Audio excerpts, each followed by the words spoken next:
Bismillahirrahmanirrahim. Peraturan-peraturan tentang pergaulan umat Islam. Surah Al-Hujurat ayat 6 sampai 18. Bagaimana menghadapi berita yang dibawa orang fasik?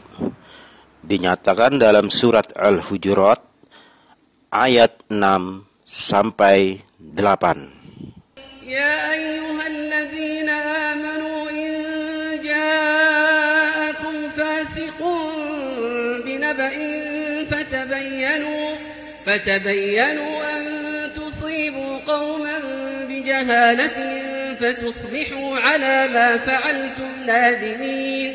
Wahai orang-orang yang beriman, jika seseorang yang fasik datang kepadamu membawa suatu berita, maka telitilah kebenarannya, agar kamu tidak mencelakakan suatu kaum karena kebodohan kecerobohan, yang akhirnya kamu menyesali perbuatanmu itu. وَاعْلَمُوا أَنَّ فِيكُمْ رَسُولَ اللَّهِ لَوْ يُطِيعُكُمْ فِي كَثِيرٍ مِنَ الْأَمْرِ لَعَنِتُّمْ وَلَكِنَّ اللَّهَ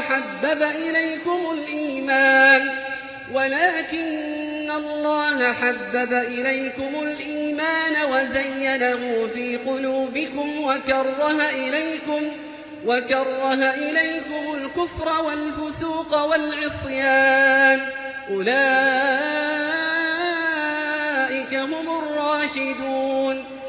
Dan ketahuilah bahwa di tengah-tengah kamu ada Rasulullah.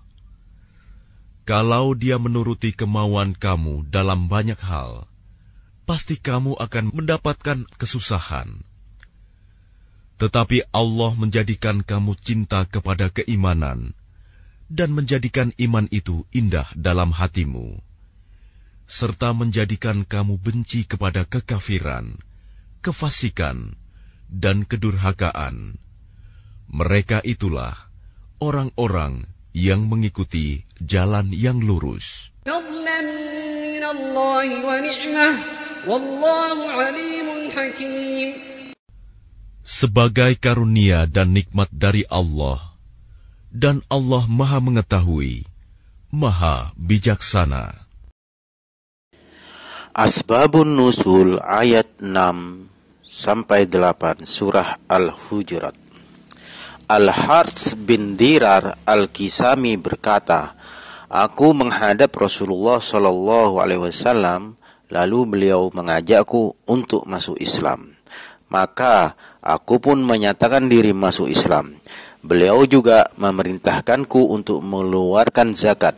Aku pun melakukannya. Selanjutnya aku berkata kepada beliau, wahai Rasulullah, kembalikan aku kepada kaumku. Aku akan menyeru mereka untuk masuk Islam dan mengeluarkan zakat. Aku akan mengumpulkan zakat tersebut, lalu engkau tetapkan waktu untuk mengambil zakat tersebut.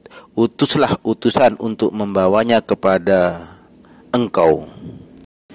Setelah Al-Harts mengumpulkan zakat tersebut dan tiba waktu yang telah ditetapkan, Rasulullah SAW tidak mengirim utusan untuk mengambil zakat yang telah terkumpul. Al-Harts mengira bahwa Nabi SAW marah kepadanya. Lalu dia berkata kepada orang-orang kaya di antara kaumnya, sesungguhnya Rasulullah SAW telah menetapkan waktu untuk mengirim utusan yang akan mengambil zakat yang ada padaku ini. Tidaklah ada dalam diri Rasulullah SAW untuk mengingkari janjinya, dan aku tidak tahu menahan utusannya itu hanya karena marah. Maka bergeraklah, kita akan mendatangi Rasulullah SAW. Di pihak lain, Rasulullah SAW mengirim Al-Walid bin Uqbah untuk mengambil zakat yang dikumpulkan Al-Harts. Ketika Al-Walid menempuh perjalanan, dia kembali lagi dan berkata, Al-Harts telah menghalangiku untuk mengambil zakatnya dan dia hendak membunuhku. Rasulullah SAW lalu mengirim lagi beberapa utusan kepada Al-Harts. Di tengah perjalanan, utusan tersebut bertemu dengan Al-Harts dan teman-temannya. Ketika mereka berpapasan, Al-Harts pun bertanya kepada utusan tersebut, "Hendak kemana kalian?" Mereka menjawab, "Kepadamu." "Untuk apa?" Tanyanya lagi. Rasulullah SAW mengutus Al-Walid bin Uqbah kepadamu, dan dia mengatakan bahwa kamu melarangnya untuk mengambil zakat tersebut. Malahan kamu hendak membunuhnya. Dia, Al-Harts, berkata, "Tidak, demi zat yang telah mengutus Muhammad dengan kebenaran, aku sama sekali tidak pernah bertemu dengannya, dan dia atau Al-Walid tidak pernah datang kepadaku." Sampai mereka tiba di hadapan Rasulullah SAW, beliau bertanya, "Kamu telah menahan zakat dan hendak membunuh utusanku." Dia, Al-Harts, berkata, "Tidak, demi zat yang telah mengutus Muhammad dengan kebenaran, aku tidak berbuat demikian." Maka turunlah ayat 6-8 Al-Hujurat. Hadis riwayat Ahmad. Para perawi dalam hadis ini sangat dipercaya.